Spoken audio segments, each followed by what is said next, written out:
कैसा प्रभु जी मो अरे तारी सिया मैया हमारे से कहा तरी उनके मन में क्या हालत है यार अरे तारी सिया मैया गिर लाया दावास लो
के कमन होंगे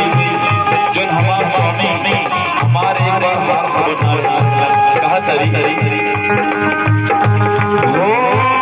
पवन भाई ने हमारा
हेलो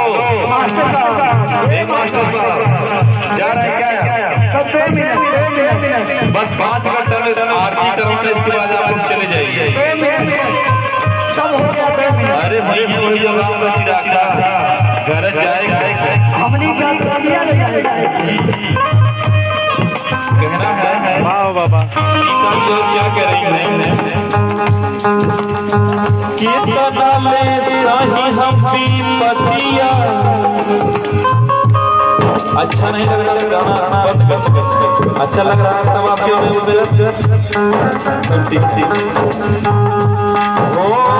कितना ले सही हम पतिया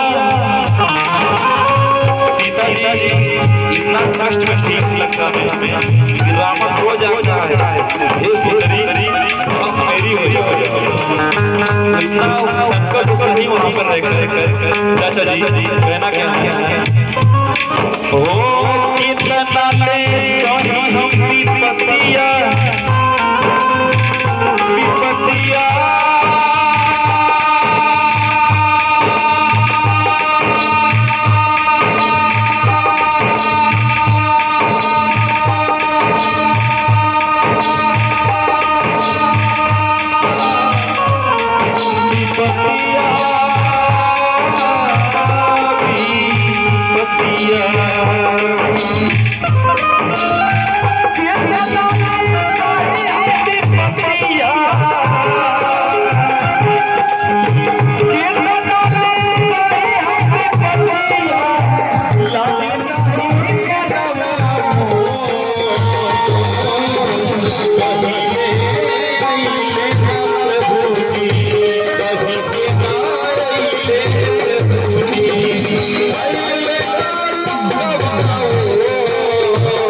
आके रोज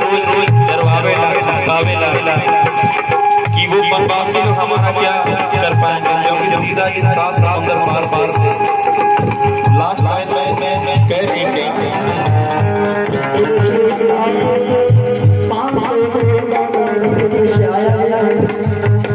हम कमेटी का बहुत हार्दिक स्वागत करते हैं कि जो आपका प्यार हमारे कलाकारों को दिया है, इसके लिए आपको बहुत और लास्ट लाइन में कह रही है जी बहुत